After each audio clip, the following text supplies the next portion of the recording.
Jangan lupa untuk subscribe dan nyalakan lonceng notifikasinya. Dan data Badan Pusat Statistik pun menyebutkan pada tahun 2020 lalu pemirsa, ada 165 perusahaan penangkaran tumbuhan dan satwa liar di tanah air.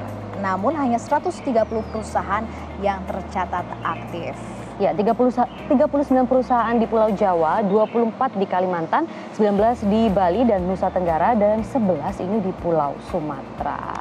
Nah, terkait tempat penangkaran satwa liar, karena tadi kita masih berbicara mengenai satwa liar yang sudah masuk begitu ya ke habitat kita, rekan kami Marvin Sulistyo saat ini berada di sebuah penangkaran di kawasan Bekasi, Jawa Barat. Langsung saja kita akan sapa Marvin.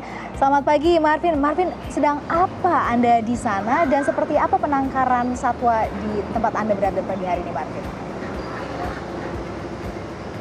Oke, terima kasih Sarah, Maria, dan juga pemirsa. Saya tepatnya berada di PT Fauna Indonesia. Saya akan tunjukkan, tapi saya ngomongnya pelan-pelan karena di sebelah saya ini merupakan kandang hewan-hewan nokturnal. Kebanyakan ada di sini. Jadi memang mereka beraktivitas lebih aktif kalau di malam hari, begitu ya. Nah, kalau saya berbicara mengenai penangkaran, tepatnya saya ini berada di satu sudut yang menjadi inti dari penangkaran ini sendiri, yakni di breeding room, alias ini ruangan yang memang digunakan untuk mengembangbiakan dari sejumlah spesies agar tentunya bisa berkembang biak dan dilestarikan terus untuk jumlahnya. Memang ada di sejumlah, tadi saya pantau dari awal masuk sampai dengan saat ini ada banyak sekali jenis-jenis hewan yang memang jarang saya temui begitu ya. Misalkan seperti di sebelah kanan Anda sana, tapi nggak tahu kelihatan, itu ada namanya binturong. Saya juga baru dengar namanya seperti itu. Dan ada beberapa jenis kucing hutan. Bagi Anda suka yang kucing, ini pasti Anda akan suka sekali dan termanjakan visualnya dengan ada kali ini. Tapi mungkin saya akan langsung ngobrol bersama dengan direktur langsung dari Direktur PT Fauna Indonesia, Bapak Ahmad Jauhar Arif. Pak Mamet, selamat pagi. Oh, selamat pagi. Apa kabar? Alhamdulillah. Oke, sehat. kamu sama saya Pak di sini Pak. Nah, Ya. Pak, ini apa ini ngomong-ngomong boleh dijelaskan? Kok lucu aktif sekali gitu ya, padahal nokturnal loh padahal. Pertama saya jelaskan dulu bahwa kita ini Fauna Indonesia, berada di Fauna Indonesia. Yes. Itu satu lembaga konservasi yang memfokuskan untuk kegiatan penangkaran binatang-binatang. Khususnya binatang langka dan binatang-binatang yang tidak langka juga ada sih. Nah, seperti contoh salah satunya adalah ini. Ini adalah Golden Cat. Golden Cat itu adalah kalau di Indonesia hanya ada di daerah Kerinci sebelah. Oh gitu. Sudah masuk di dalam red list jenis-jenis yang harus dilindungi. Dia termasuk ini nggak wild gitu nggak Pak? Itu sangat wild. Ya. Karena itu Lu narsis. ini Halo. sudah banyak diburu orang. Kita selamatkan, kita tangkarkan untuk kita kembangbiakan. Alhamdulillah kalau di sini kita sudah sampai ke F3. F3 itu artinya? F3 itu cucunya daripada yang pertama. Oke, nice. Itu Pak, sudah kita sambil jalan ke sana boleh ya? Baik. Ya? Mari kita lihat yang lain. Oke, boleh. Tapi di sini juga ada jenis-jenis lain kucing-kucingan. Kucing. Ada kucing hutan, ada marble cat dan sebagainya. Oke, kalau binturong itu termasuk kucing juga, Pak? Kalau binturong itu jenis-jenis yang masuk semacam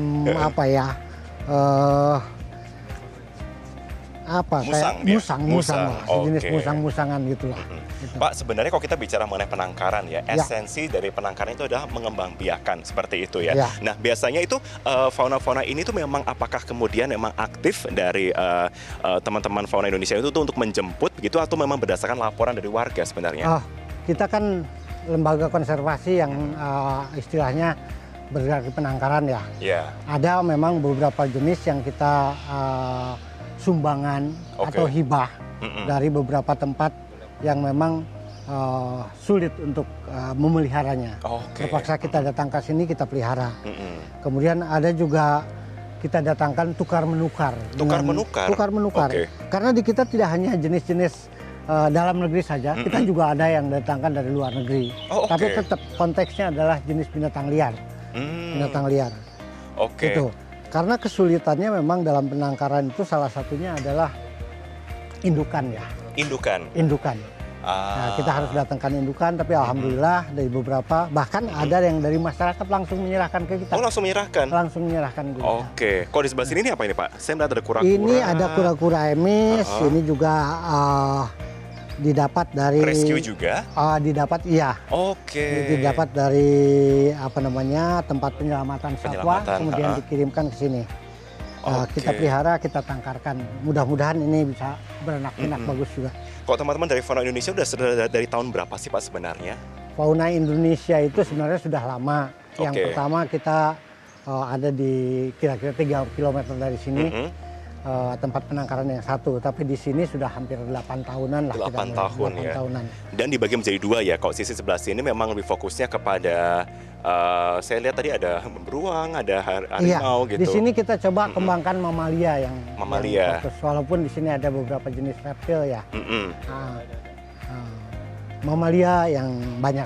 Banyak ya. Oke, kita sambil jalan menuju ke sana Pak ya. Saya tadi ingin mengajak pemirsa Pagi Indonesia ini untuk melihat seperti apa ini harimau-harimau. Ada macan tutul di sebelah sana ya, betul kan? Itu ada macan tutul di sana, di sana ada beruang, kemudian di sana juga ada otter. Nah, kita banyak di sini ada landak-landak yang semuanya harus kita selamatkan lah. Satu kandang berarti sepasang-sepasang semestinya? Sepasang-sepasang. Oke, kok yang itu kok cuma sendiri? Jomblo dia? Itu masih nyari indukan. Oh, masih nyari indukannya. Dan dia hasil rescue kah atau dari mana Pak? Ini dari Jawa. Dulu juga datang ke sini tidak begitu sehat. Oh, terpaksa kita sehatkan dulu lah. Di rescue ya? Di rescue lah. Oke, kita sambil menuju ke sana bersama dengan teman-teman di sini ya. Tapi kalau kita bicara mengenai proses ya Pak ya untuk di rescue gitu. Kira-kira membutuhkan waktu berapa lama sampai akhirnya itu bisa dilepas liarkan lagi ke alam bebas? Tergantung jenisnya ya. Ada beberapa yang memang bisa segera kita lepaskan. Ada juga yang tidak bisa kita lepas liarkan. Karena sudah terdomestikasi, kita kasih makan yang ini dan kondisinya tidak mungkin dilepas ke alam. Kalau dilepas ke alam mungkin mati malah. Jadi kita manfaatkan untuk penelitian, untuk pendidikan yang seperti itu. Boleh. Tapi kalau misalkan kita bicara mengenai yang akan diselamatkan, awas Pak, ini akan diselamatkan begitu ya. Berapa waktunya tuh ada yang cepat, ada yang memang agak lama ya berarti ya. Boleh kita sebelah sini Pak mungkin. Nah, kalau itu saya melihat juga di sebelah sini ada ini ya, ada ruangan. Ini apa ini isinya? Ini harimau tapi bukan harimau Indonesia. Ini harimau ini bukan. Siberia. Ini yang terkenal sebagai harimau dengan size yang sangat besar. Ini sangat besar ini. Kalau berdiri bisa berapa meter? 2 meter lebih. Saya tidak pernah mengukur sebenarnya, tapi sangat tinggi. Bisa sampai sangat tinggi sekali ya. Karena ini harimau terbesar di dunia mungkin. Ini kok ada yang masih kecil, ini apa ini? Ini hasil penangkaran kita. Namanya siapa? Anaknya wildcat. Namanya siapa ini? Golden cat. Golden cat ya. Lucunya. Ini anaknya golden cat. Jadi hasil penangkaran kita. Jarang ya di penangkaran lain yang berhasil menganaknya. Kenapa sulit gitu ya? Karena memang setiap jenis itu punya karakter sendiri. Kalau dia tidak nyaman, dia tidak mau beranak. Kok dia nyaman ya? Harus nyaman. Harus nyaman ya. Jadi dalam penangkaran. Boleh pinjam? Kira-kira bisa nggak? Boleh. Takut ya? Takut lari. Takut lari. Yaudah nanti dulu nggak apa-apa. Jadi kita harus tahu betul karakter setiap jenis. Kalau kita kenal, kita sayang, dan juga harus punya passion. Bagaimana kita memelihara, bagaimana kita menyayangi gitu. Memang harus membutuhkan feel yang berbeda ya. Feel yang berbeda, betul. Pak, saya masih pengen ngobrol-ngobrol lagi, tapi kita akan jeda dulu nggak apa-apa ya Pak ya. Ini sebenarnya juga saya nggak sabar, yang sebelah sini tadi sudah sempat naik tadi, tingginya sampai segini deh pemirsa.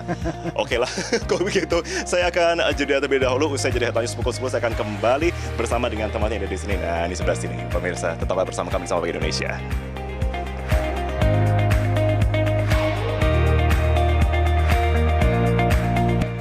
Pagi Indonesia bersama Marvin dan Baby Binturong. Pak Mamet, ini binturong sama luwak beda ya Pak ya? Beda dikit. Saya kalau sama seperti luwak kan dikasih biji kopi jadi produktif Pak, bukan ya? Pak, tapi kalau kita ngomong soal ini ya, penangkaran ini apakah dibuka buat umum? Ini tidak dibuka untuk umum ya. Enggak ya? Karena takut terlalu banyak orang terganggu. Jadi, tapi kalau dengan perjanjian sih bisa. Bisa ya? Terbatas berarti ya? Karena memang karakter binatang kan kadang-kadang ada yang takut sama orang gitu. Betul. Jadi tidak terbuka untuk umum. Oke, Pak, kalau kita bicara mengenai kesiapan begitu ya, ketika dilepas liarkan begitu. Ya. Nah, apakah memang ada perlakuan khusus? Kan takutnya begini, ketika di penangkaran kan mereka sudah terbiasa untuk diberikan makanan rutin jamnya gitu. Ketika Betul. mereka lepas liarkan, pasti mereka harus mempunyai kebiasaan baru, new normal juga gitu. Itu Seperti apa? memang salah satu concern dari orang yang ingin melepas liarkan ya. Karena tidak gampang. Jadi ketika kita domestikasi, kita pelihara dengan makanan yang terjamin di sini. Jadi sebelum dilepas liarkan harus diadaptasikan dulu dengan kondisi alam yang sebenarnya. Belajar mereka cari makan sendiri dan sebagainya. Kalau sudah siap, sehat, baru kita rilis. Oke, berarti adakah tempat khususnya di sini yang memang untuk misalkan seperti ya hutan liar begitu? Nah, biasanya setelah dari sini kita bawa ke tempat di mana habitat aslinya berada. Jadi di sana kita latih lagi supaya belajar. Oh. Tapi tergantung jenisnya. Kalau jenis-jenis seperti satu contoh lah yang terbiasa itu orangutan, kan harus di tempat aslinya. Betul. Belajar lagi hidup di alam. Tapi kalau jenis-jenis lain seperti landak itu mungkin udah terbiasa ya. terbiasa. Karena kita kadang-kadang agak susah ya. Kita menangkarkan itu atau merehabilitasi seperti contoh. Kalau di sana itu ada tapir tuh. Tapir itu datang ketika kecil tapi dalam kondisi rusak, luka-luka. Oh, kenapa itu Pak Parwil itu? Mungkin itu karena masyarakat belum paham betul dengan apa tapir ya? Betul, kemudian mereka menganggapnya apa, disiksa.